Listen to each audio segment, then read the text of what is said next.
So ಕಾಂಗ್ರೆಸ್ನ ಕುರ್ಚಿ ಕಿತ್ತಾಟಕ್ಕೆ Sunday climax ಅಂತಿದ್ದಾರೆ. ಭಾನುವಾರದ ಸಭೆಗೂ ಮುನ್ನವೇ ಒತ್ತಡ ಹೇರೋಕೆ ಈಗ ಡಿಕೆ ಶಿವಕುಮಾರ್ ಮುಂದಾದ್ರ. ಇವತ್ತು ರಾತ್ರಿಯೇ ದೆಹಲಿಗೆ ಡಿಕೆ ಶಿವಕುಮಾರ್ ಅಂತೆ.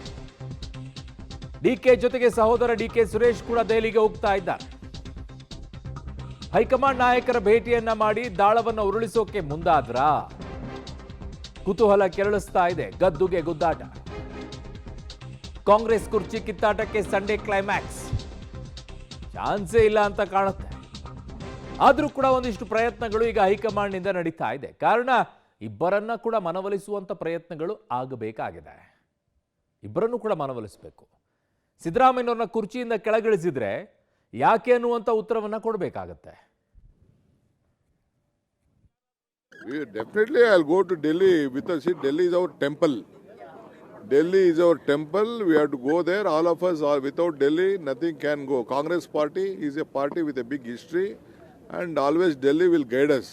We may rule here. Ultimately, we have a policy contained to the whatever the policies of the Congress party and the constitution, we have to work by that.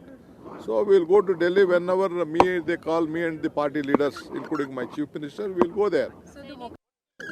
ನನ್ನ ಮತ್ತೊಬ್ಬ ಸಹೋದ್ಯೋಗಿ ಈಗ ಸುಕೇಶ್ ಕೂಡ ಪೊಲಿಟಿಕಲ್ ಬ್ಯೂರೋ ಇಂದ ನನ್ನ ಸಂಪರ್ಕಕ್ಕೆ ಸಿಗ್ತಾ ಇದ್ದಾರೆ. ಆ ಕಡೆಗೆ ದೆಹಲಿಯಿಂದ ಶಬೀರ್ ಕೂಡ ನನ್ನ ಸಂಪರ್ಕದಲ್ಲೇ ಇದ್ದಾರೆ. ಶಬೀರ್, ಈಗ ದೆಹಲಿಗೆ ಬರುವಂತದ್ದು ನಿಗದಿ ಆಗಿದೆಯಾ? ಇಬ್ಬರು ಕೂಡ ನೋಡಿ, ಡಿ ಕೆ ಸುರೇಶ್ ಅವರು ಈಗಾಗಲೇ ಬಹುತೇಕ ದೆಹಲಿಯನ್ನು ತಲುಪಿದ್ದಾರೆ. 4:45 ಅವರ ಫ್ಲೈಟ್ ಲ್ಯಾಂಡಿಂಗ್ ಇತ್ತು. ಸೊ ಹೀಗಾಗಿ ಅವರು ದೆಹಲಿಯನ್ನು ತಲುಪಿದ್ದಾರೆ. ಇನ್ನೇನು ಸ್ವಲ್ಪ ಹೊತ್ತಿನಲ್ಲಿ ಅವರು ಕರ್ನಾಟಕ ಭವನಕ್ಕೆ ಬರಬಹುದು. ಅದನ್ನು ಹೊರತುಪಡಿಸಿದರೆ ಅವ್ರದ್ದೊಂದು ಖಾಸಗಿ ಮನೆ ಇದೆ, ಆ ಮನೆಗೆ ತೆರಳುವಂಥ ಸಾಧ್ಯತೆಗಳಿದ್ದಾವೆ. ಇದರ ಬೆನ್ನಲ್ಲೇ ಸಂಜೆ 7 ಗಂಟೆ ನಂತರ ಡಿ ಕೆ ಶಿವಕುಮಾರ್ ಅವರು ಕೂಡ ದೆಹಲಿಗೆ ಹೊರಡುತ್ತಾರೆ ಅನ್ನುವಂತಹ ನಿಟ್ಟಿನಲ್ಲಿ ಮಾಹಿತಿಗಳು ಕೂಡ ಬರ್ತಾ ಇದ್ದಾವೆ. ದೆಹಲಿಯ ಕರ್ನಾಟಕ ಭವನದಲ್ಲಿ ಅವರಿಗೆ ರೂಮು ಕೂಡ ಈಗ ನಿಗದಿಯಾಗಿದೆ. ಸೊ ಹೀಗಾಗಿ ದೆಹಲಿಗೆ ಬರುವಂಥ ಸಾಧ್ಯತೆಗಳು ಬಹಳಷ್ಟು ದಟ್ಟವಾಗಿ ಇದಾವೆ. ನೋಡಿ, ಮುಖ್ಯವಾಗಿ ಇಲ್ಲಿ ನಾನು ಆಗಲೇ ಹೇಳ್ತಾ ಇದ್ದೆ, ತೆರೆಮರೆಯಲ್ಲಿ ಸೋನಿಯಾ ಗಾಂಧಿ ಅವರನ್ನ ಭೇಟಿಯಾಗುವಂತ ಒಂದು ಪ್ರಯತ್ನ ಅಂತ ಹೇಳಿದೆ.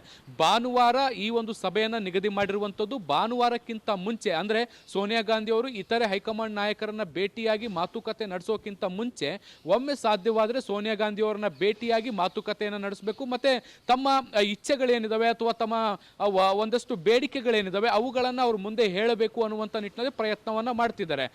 ಕಳೆದ ಬಾರಿ ರಾಹುಲ್ ಗಾಂಧಿ ಅವರ ಮುಂದೆ ಇಂಥದ್ದೊಂದು ಪ್ರಯತ್ನಕ್ಕೆ ಡಿ ಕೆ ಶಿವಕುಮಾರ್ ಅವರು ಪ್ರಯತ್ನ ಪಟ್ಟಿದ್ರು, ಆದರೆ ಅದು ಸಾಧ್ಯ ಆಗಿರಲಿಲ್ಲ. ಸೊ ಹೀಗಾಗಿ ಕನಿಷ್ಠ ಪಕ್ಷ ಸೋನಿಯಾ ಗಾಂಧಿ ಅವರು ಆದ್ರೂ ನಮ್ಮ ಅಳಲನ್ನ ಕೇಳಿಸ್ಕೊಳ್ತಾರ ಅನ್ನುವಂತಹ ಒಂದು ನಿರೀಕ್ಷೆಯಲ್ಲಿ ಈಗ ಅವರು ತರಾತುರಿಯಲ್ಲಿ ದೆಹಲಿಗೆ ಬರುವಂತ ಕೆಲಸವನ್ನ ಕೂಡ ಮಾಡ್ತಾ ಇದ್ದಾರೆ.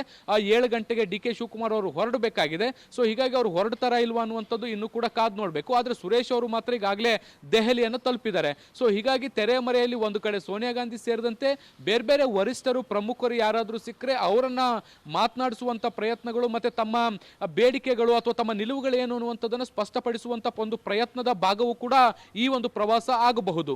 ಅರುಣ್, ಓಕೆ, ಹಾಗೆ ಸಂಪರ್ಕದಲ್ಲಿ ಶಬೀರ್ ವಾಪಸ್ ಬರ್ತೀನಿ.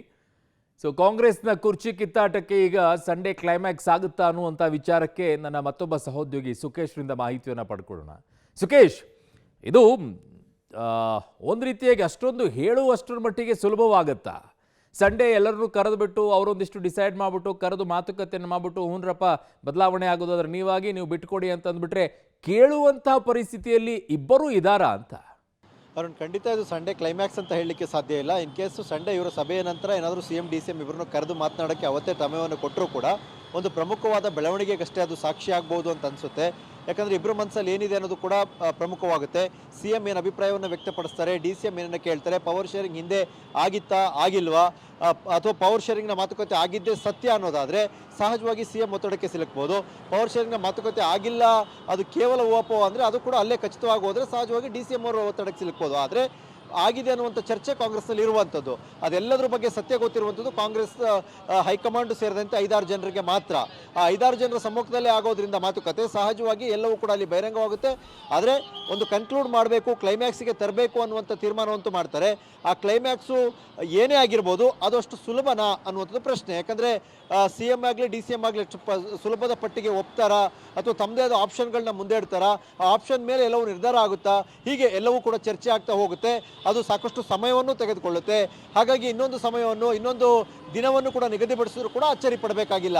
ಅರುಣ್, ಓಕೆ, ಹಾಗೆ ಸಂಪರ್ಕದಲ್ಲಿ ಸುಕೇಶ್. ಶಬೀರ್, ನಿಮ್ಮೆಲ್ಲ ಮಾಹಿತಿಗೆ ಧನ್ಯವಾದಗಳು. ವಾಪಸ್ ಬರ್ತೀನಿ ಸುಕೇಶ್ ನಿಮ್ಮ ಹತ್ರ.